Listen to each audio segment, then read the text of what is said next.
मेरा 20 साल का नौकर रामू हमेशा मेरे आगे पीछे घूमता रहता था। मैंने उसे छोटा समझा था, लेकिन एक दिन उसने मुझसे कहा, मालकिन मुझे छोटा समझने की गलती मत कीजिए। उस रात जब मैंने उसे देखा तो मैं आश्चर्यचकित हो गई थी, क्योंकि उस रात रामू ने 20 साल के लड़के की तरह नहीं बल्कि 30 साल के आदमी की तरह मेरा हेलो दोस्तों, आज की इस अनोखी कहानी में आप सभी का स्वागत है। जब से रामू मेरे पास सोने लगा था, तब से मेरे शरीर में बदलाव आने लगे थे। मुझे लगा था कि रामू छोटा है और उसे कुछ समझ नहीं आता होगा, लेकिन धीरे धीरे उसके असली रंग मुझे दिखने लगे। मैंने कभी सोचा भी नहीं था कि 20 साल का लड़का मेरी तरह की 40 साल की महिला को इतना सुख दे सकता है। रामू 20 साल का था। उसे मैं गांव से अपने घर काम के लिए लाई थी। मेरे घर में सिर्फ मैं और मेरा 1 साल का बेटा था। जब मैं काम पर जाती थी तो रामू मेरे बच्चे की देखभाल करता और वो मेरे घर में ही रहता था। मैं बिना शादी के माँ बन गई थी। मेरे प्रेमी ने शादी का झांसा देकर मुझसे प्रेम का खेल खेला। जब मैं गर्भवती हो गई तो मैं उसके घर गई और वहां मैंने देखा कि उसकी शादी हो रही थी। उसने मुझसे प्रेम का नाटक किया और किसी और लड़की से शादी कर ली थी। मेरे पेट में पल रहे बच्चे को मारने का मेरा मन नहीं हुआ, और जब मैंने गर्भपात कराने का सोचा तब तक समय निकल चुका था। मैं 5 महीने की गर्भवती हो चुकी थी। मेरे माता पिता ने मुझे और मेरे बच्चे को स्वीकारने से इनकार कर दिया। तब मैं अकेली रहने लगी। कई महीने पहले मैं अपने गांव गई थी अपने दादा के 100वें जन्मदिन के लिए। मेरे दादा ने मुझे जन्मदिन का निमंत्रण भेजा था और इसलिए मैं गांव गई थी। मेरे बेटे को वहां सिर्फ मेरे दादा ने ही प्यार से गोद में लिया था। आरव उनके पास खेल रहा था। तभी ऑफिस से मेरा फोन आया और मैं कुछ देर के लिए फोन पर बात करने के लिए बाहर चली गई। जब मैं वापस आई तो मेरा आरव दादा के पास नहीं बल्कि घर के एक नौकर के पास था। मैंने देखा कि आरव उस नौकर के पास अच्छे से खेल रहा था। मैंने अपने बच्चे को उस नौकर से लिया और वहां से जाने लगी। तभी उस नौकर ने मुझे रोका। वह कहने लगा, मालकिन मुझे थोड़ी मदद चाहिए। मुझे पैसे की नहीं बल्कि काम की जरूरत है। उसने अपना परिचय दिया और कहा, मैं रामू हूँ। मैं इस घर में गाय भैंस के घोष आली की सफाई का काम करता था, लेकिन अब बड़े साहब गाय भैंस बेचने की बात कर रहे हैं। अगर आपके पास कोई काम हो तो दीजिए, मुझे काम की बहुत जरूरत है। मेरे माता पिता भी मजदूरी करते हैं, मुझे काम की बहुत जरूरत है। तब मैंने कहा, मेरे बच्चे की देखभाल का काम है, लेकिन इसके लिए तुम्हें शहर चलना होगा। इस काम के लिए मैं तुम्हें 000 महीना दूंगी। रामू मेरे साथ शहर आने के लिए तैयार हो गया। आरव उसके साथ अच्छे से रहता था और ये देखकर मैंने रामू को अपने घर लाने का फैसला किया। रामू तब से मेरे घर में ही रहने लगा। उसने कहा कि हर 4 महीने बाद जब थोड़े पैसे जमा हो जाएंगे तब वो अपने गांव जाएगा। रामू दिन भर मेरे बच्चे की अच्छे से देखभाल करता और घर के कामों में भी मेरी मदद करता। रामू को घर आए 1 महीना हो चुका था और इस 1 महीने में उसने मेरा दिल जीत लिया था। उसकी देखभाल से मेरे बेटे की सेहत भी सुधर गई थी। जो आरव मुझे परेशान करता था, अब वो रामू के हाथों से अच्छे से खाना खाता था। मैंने रामू को एक अलग कमरा दिया था। एक दिन रात में आरव बहुत रोने लगा। किसी भी तरह से वो शांत नहीं हो रहा था। बच्चे के रोने की आवाज सुनकर रामू मेरे कमरे में आया और उसने आरव को मुझसे ले लिया रामू के पास। जाते ही आरव शांत हो गया था। रात बहुत हो चुकी थी। आरव रामू को छोड़ नहीं रहा था, तो मैंने रामू को अपने कमरे में ही सोने के लिए कह दिया। सुबह जब मैं उठी तो आरव रामू से लिपट कर सो रहा था। उस रात के बाद से रामू आरव के लिए मेरे कमरे में सोने लगा। रामू के आने के बाद सब कुछ अच्छे से चल रहा था। रामू के काम से खुश होकर छुट्टी के दिन मैं उसे मॉल लेकर गई। वहां मैंने उसके लिए अच्छे कपड़े खरीदे और सैलून में जाकर उसकी नई हेयर स्टाइल बनवाई। रामू देखने में अच्छा था, लेकिन वह एकदम साधारण तरीके से रहता था। उस दिन मैंने उसका पूरा लुक ही बदल दिया था। उसे नए अंदाज में देखकर मैं भी उस पर विश्वास नहीं कर पा रही थी। कल तक जो एक साधारण सा नौकर था, वो इतना हैंडसम और स्मार्ट दिख सकता है, इसकी मैंने कल्पना भी नहीं की थी। मॉल से हम घर आए तो आरा आते ही सो गया था। मैंने उसे कमरे में बिस्तर पर सुला दिया और पानी पीने के लिए बाहर जाने लगी। तभी रामू मेरे लिए पानी लेकर आया। पानी पीकर मैंने गिलास रखा और रामू मुझे तब से ही एकटक देख रहा था। जैसे ही मैंने गिलास रखा उसने मुझे गले लगा लिया। कई सालों बाद किसी पुरुष ने मुझे गले लगाया था, मैंने उसे खुद से दूर किया। तब रामू ने कहा, मालकिन, आपकी वजह से आज पहली बार मैंने खुद से प्यार कर सीखा है। जिंदगी बहुत खूबसूरत है, बस इसे जीना आना चाहिए। आज आपने मेरा काया कल्प करवा कर मुझ पर बहुत बड़ा उपकार किया है। मैं सच में बहुत अच्छा दिख रहा हूँ। रामू के चेहरे पर खुशी देखकर मैं भी खुश थी। अगले दिन से वो बहुत स्वच्छ और सलीके से रहने लगा था। वो 20 साल का था, लेकिन गांव का लड़का होने के कारण उसकी कद काठी अच्छी थी। वो घर में भी रोजाना कसरत करता था, उसकी लंबाई भी ठीक ठाक थी। मैंने उससे उसकी पढ़ाई के बारे में पूछा था, लेकिन उसने कहा कि अब उसका पढ़ाई से मन उठ गया है। हर सुबह ऑफिस जाने से पहले मैं अपने बच्चे को दुलार कर ऑफिस के लिए निकलती थी। आज जब मैं ऑफिस के लिए निकलने से पहले आरव को चूमने गई, तब वो रामू की गोद में था। अचानक आरव ने अपनी गर्दन घुमाई और मेरे होठ रामू के गाल पर जा लगे। मुझे बहुत शर्मिंदगी महसूस हुई। मैंने उससे माफी मांगी और ऑफिस के लिए निकल गई। शाम को जब मैं घर आई तब भी मैं रामू की आंखों में नजर नहीं मिला पा रही थी। रामू ने आरव को खाना खिलाकर सुला दिया था। फिर हम दोनों ने साथ में खाना खाया। खाना खत्म करने के बाद मैं अपने कमरे में गई। वहां मैं अपनी दवाइयां ले रही थी। मुझे माइग्रेन की समस्या थी, उसी की दवा मैं ले रही थी। दवा लेने के बाद भी मेरा सिर बहुत दर्द कर रहा था। मैं अपने कमरे में सिर पकड़कर बैठी हुई थी। कुछ देर बाद रामू कमरे में आया। मुझे इस हाल में देखकर उसने पूछा कि क्या हुआ। जैसे ही उसे पता चला कि मेरा सिर दर्द कर रहा है, उसने मेरे सिर की मालिश शुरू कर दी। रामू की मालिश से मुझे आराम मिल रहा था। धीरे धीरे मुझे गहरी नींद आने लगी। उस रात मुझे बहुत अच्छी नींद आई थी। अगले दिन हमारे ऑफिस में ट्रेडिशनल डे का फंक्शन था और इसके लिए मैंने गुजराती लुक अपनाने का फैसला किया। मैंने घाघरा पहन लिया था, लेकिन स्कर्ट का नॉट बांधने में मुझे दिक्कत हो रही थी। तब मैंने रामू को कमरे में बुलाया और उससे नोट बांधने को कहा। नोट बांधते समय उसका हाथ मेरी खुली पीठ पर से गुजर रहा था। मैंने उसे छोटा समझा था, इसलिए मैंने उसे ये काम करने के लिए कहा था। मेरे पास और कोई विकल्प भी नहीं था। तैयार होकर जब मैं जाने लगी तो रामू ने मुझे रोका और अंदर से काजल लेकर आया। उसने मेरे कान के पीछे काजल लगाया और कहा, मालकिन, अब आपको किसी की नजर नहीं लगेगी, आप बहुत सुंदर लग रही हैं। उसकी बात सुनकर मैं हंसी और चलने लगी। उस दिन शाम को जब मैं घर आई तो मेरे साथ मेरी एक सहेली और उसका प्रेमी भी आया। रामू ने आज बहुत अच्छा खाना बनाया था। मेरी सहेली प्रिया 4-5 दिन मेरे घर रुकने वाली थी। अगले 3 दिन उसका प्रेमी भी मेरे घर पर था। अगले दिन रात को रामू ने खाना बनाया और प्रिया और उसके प्रेमी को खाने के लिए बुलाया, लेकिन वे दोनों कमरे में ही ड्रिंक कर रहे थे। प्रिया तो बहुत ज्यादा पी चुकी थी। वो खाना खाए बिना ही सो गई। उसका प्रेमी रोहन हमारे साथ खाना खाने बैठा। उसने कहा, प्राची, तुम प्रिया से भी ज्यादा सुंदर हो। रोहन के बोलते ही रामू उसे गुस्से से देख रहा था। खाना खत्म करने के बाद रोहन अपने कमरे में चला गया। उसके जाते ही रामू मुझसे कहने लगा, मालकिन, आपके ये कैसे दोस्त हैं? मुझ उस आदमी की बात बिल्कुल भी अच्छी नहीं लगी। तब मैंने रामू से कहा, मैं तुझे घर के सदस्य की तरह मानती हूँ।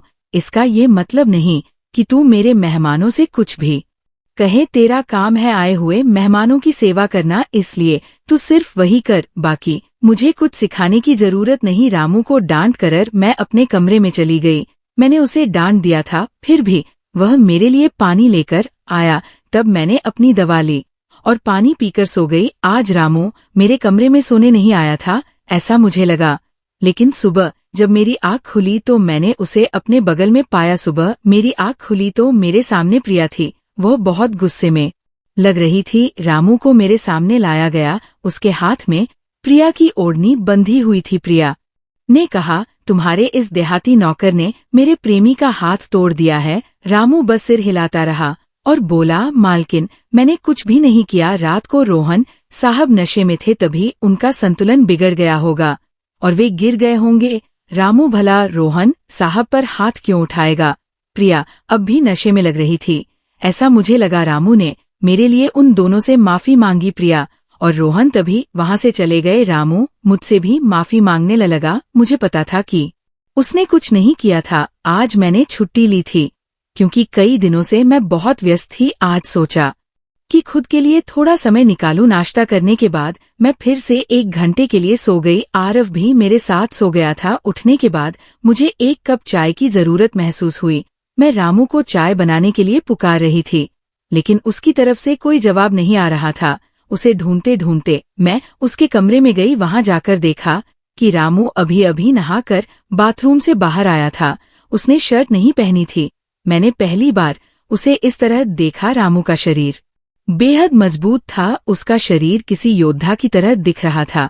मैं उसे टकटकी लगाकर देख रही थी। मुझे उस वक्त कोई होश नहीं था। कई सालों बाद मैं किसी जवान पुरुष को इस तरह बिना कपड़ों के देख रही थी। मैं उसे टकटकी लगाए देख रही थी।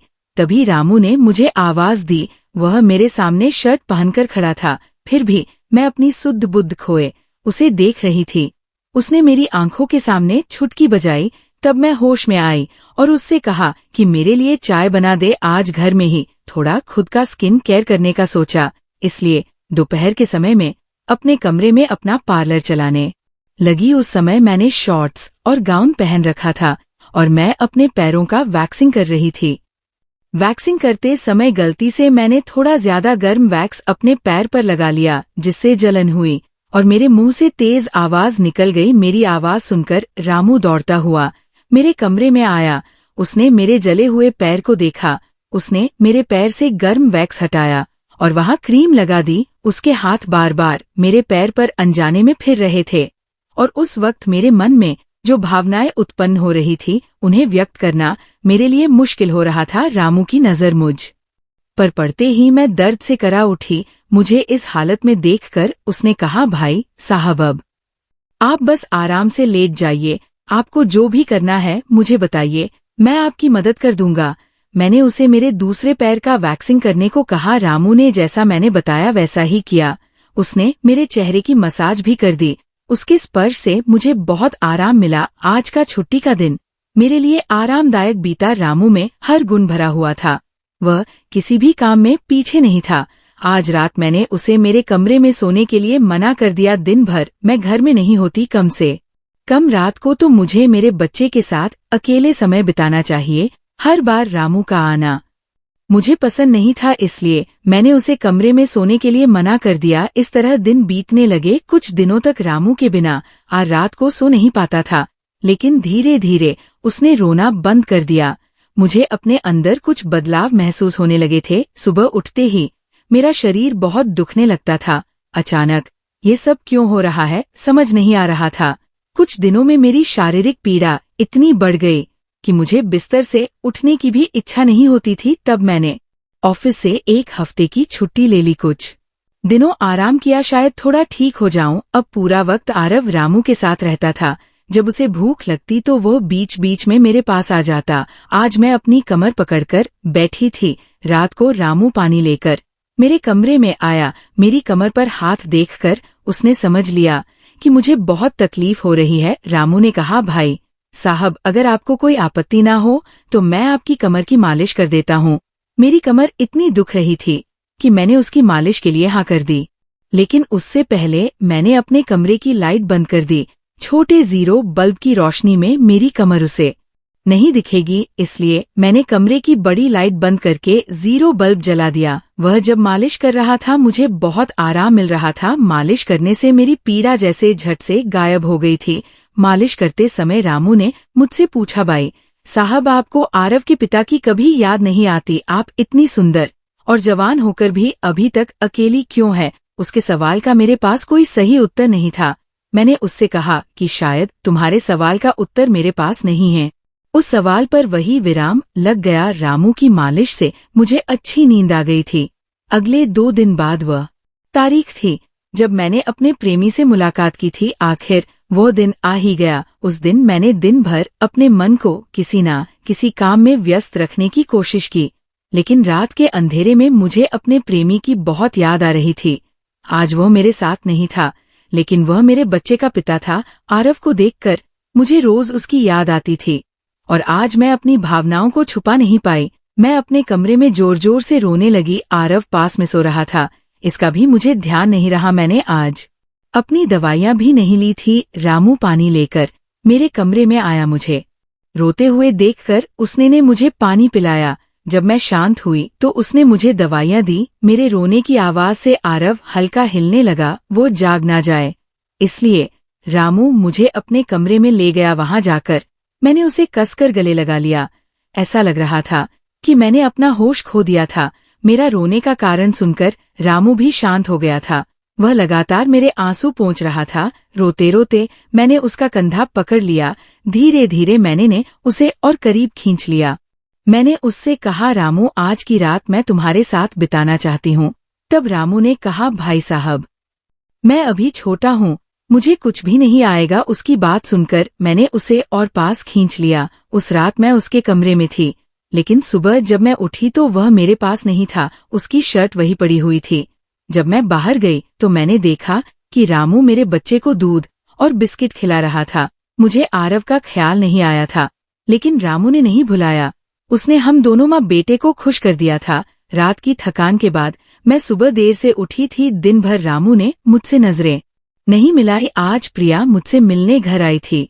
वह रामू की तरफ देख भी नहीं रही थी। रामू ने उसे पानी दिया और कमरे से बाहर चला गया। थोड़ी देर बातें करने के बाद प्रिया जाने लगी। जाते समय उसने मुझसे कहा, जितनी जल्दी हो सके अपने नौकर को यहाँ से निकाल दो। वह दिखने में जितना मासूम लगता है उतना है नहीं। उसकी बात का मैंने खास ध्यान नहीं दिया। रोज की तरह रात को खाना खाने के बाद रामू ने मुझे पानी का गिलास मेरे कमरे में लाकर दिया और उसने आरव को भी सुला दिया था। आरव आज बाहर हॉल में झूले में सो रहा था। रामू उसकी देखभाल कर रहा था। मैंने अपने कमरे की लाइट बंद कर दी और सो गई। कुछ समय बाद मुझे आरव की आवाज सुनाई दी। उसकी आवाज से मेरी नींद खुली। मैं उठने वाली थी कि तभी उसकी रोने की आवाज बंद हो गई। कुछ समय बाद मुझे अपने कमरे का दरवाजा खुलने की आवाज सुनाई दी। मैं चुपचाप सब देख रही थी।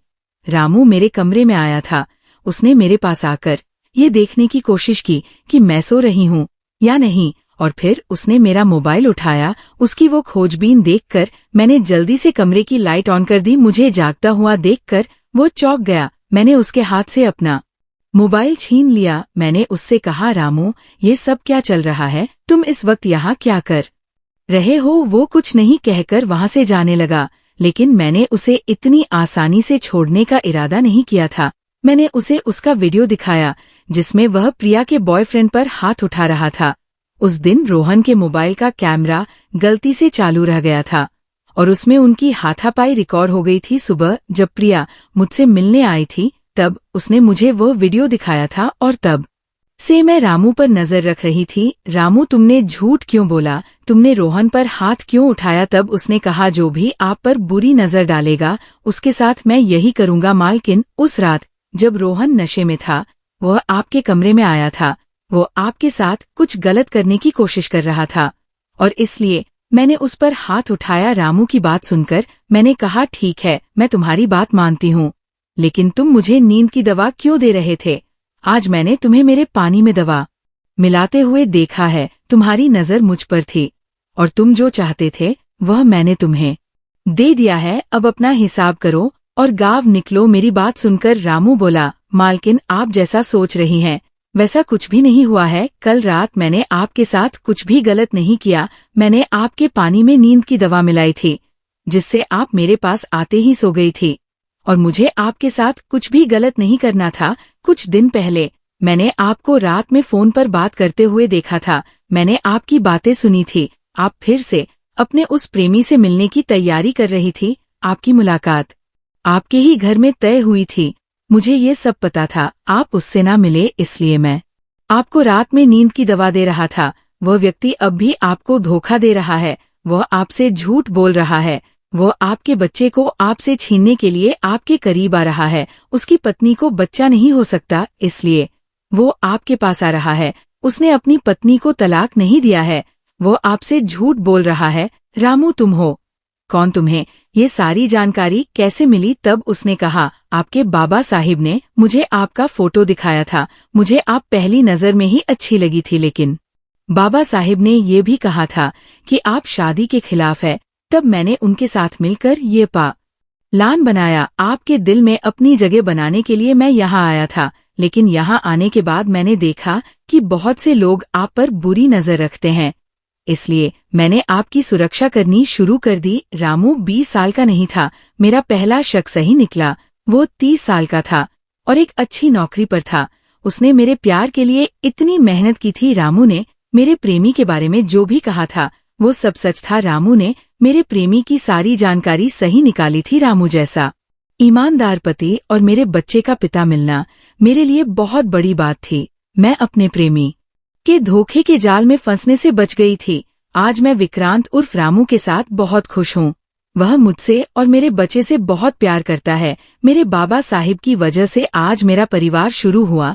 मुझे रामू जैसा पति मिला, ये मेरा सौभाग्य था। दोस्तों, जो आपसे सच्चा प्यार करता है वह किसी भी कठिनाई में आपका साथ नहीं छोड़ता। रिश्ते निभाने वाले को किसी वजह की जरूरत नहीं होती और रिश्ते तोड़ने वालों के लिए एक बहाना भी काफी होता है। तो दोस्तों, ये थी हमारी आज की छोटी सी कहानी। आपको ये कहानी कैसी लगी कमेंट करके जरूर बताएं। अगर आप ऐसी ही और भी इंटरेस्टिंग कहानियां सुनना चाहते हो तो चैनल को सब्सक्राइब जरूर कर ले और बेल नोटिफिकेशन ऑन कर ले ताकि आपको मेरी आने वाली हर वीडियो समय सिर मिल सके। कल मिलेंगे एक और वीडियो के साथ। धन्यवाद।